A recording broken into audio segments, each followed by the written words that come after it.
Wake up. Sounds of sirens swept the streets of St. Louis.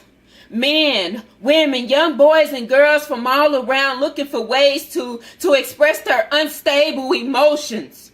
Torn and cried out, feeling unheard, unable to be heard when they've tried asking for an end to the senseless violence has left families torn and hearts broken. The sounds of helicopters as they roam over homes and demolish buildings that were here to serve within our community. But for some reason, that day in August, it seemed like the murder of Michael Brown was the new beginning of an end to be heard.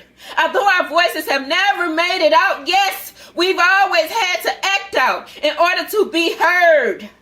And even then it is when we go without listening and we begin to acting out due to fear. Acting out because they refuse to let us speak, causing inflictions of pain to ourselves because we can't see. There's no need to stand together. If divided, we fall. Another tragic moment going down in history, still leaving us without a voice at all. Mothers waking up to the news and interviews, unable to fall back to sleep, afraid to send their babies off to school, feeling alone, hurt, empty, and for the most part, scared. I would like to say put down the guns, but I'm actually feeling like sooner than later, I'm going to have to teach my 11 and 7-year-old how to use one. And who is it to blame? I can't seem to find anyone because it's our own people not using our minds and strategizing on a better way to rise above what has been mentioned to us from and through our ancestors. They fought for our rights to set us free. And now we're back in the beginning, allowing history to repeat itself because we failed to educate ourselves. And because of it, we've allowed ourselves to be broken. Morals, values, beliefs. And they continue to hold our minds hostage because we only know but one way. But how can you blame us when it's our brains that are enslaved? Now homes are broken and another young black man set up to die, causing turmoil not only in our local streets, but it's infected the whole nation. I would like to wonder what's planned to happen next, but I can't bear to sit around and wrap my mind around the evolutions offset to self-destruct.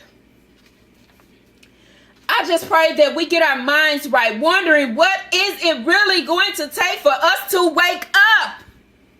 The sun is rising and our children have to be the ones to hear about what their minds cannot penetrate.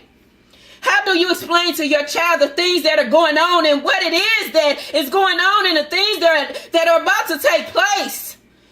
The police, crooked and evil with blood on their hands. Fatal shots being fired. I mean, how do you really find justice for a young black man?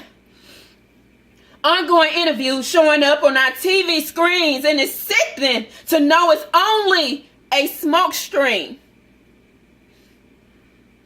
Law enforcement prepared to die. It shames my educated black men and women because there are only a few of us that can see what is happening. The naked eye.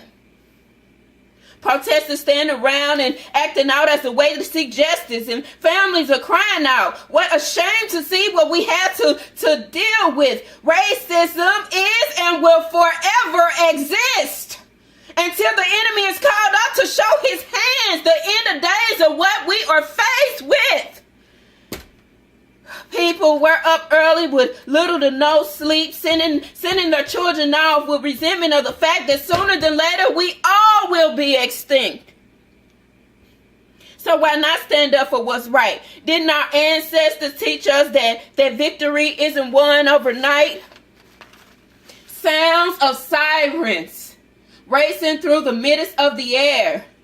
People trying to continue to live on with the next day, but now it can't be hidden. Another murder on our people being racially profiled all around the nation. But will our many voices be able to speak as a whole for togetherness and as one?